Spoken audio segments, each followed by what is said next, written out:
જામનગરના મોક્ષ ફાઉન્ડેશનના હિન્દુ મુસ્લિમ ભાઈઓ દ્વારા બિનવારસુ મુસ્લિમ મહિલાની લાશની દફન વિધિ કરાઈ। જામનગર શહેરના મોક્ષ ફાઉન્ડેશન દ્વારા આજરોજ રમજાન ઈદના પવિત્ર દિવસે એક બિનવારસુ મુસ્લિમ મહિલાની લાશની દફન વિધિ મોક્ષ ફાઉન્ડેશનના હિન્દુ મુસ્લિમ ભાઈઓ દ્વારા કરવામાં આવી હતી।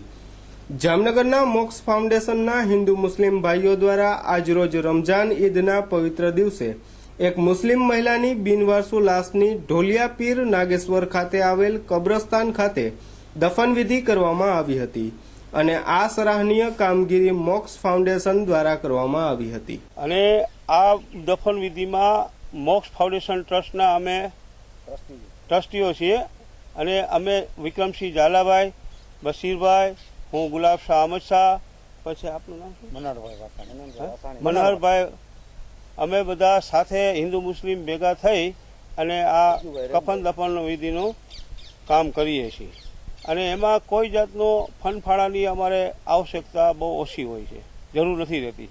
એટલે અમારા નામે અગર કોઈ ફંડફાળો કરવા આવે તો ના દેવો। મુસલમાનનો કોઈ પણ માણસ તમારી પાસે આ બાબતે ફંડ લેવા આવે તો આપો નહીં, આ તમને અમારી વિનંતી છે।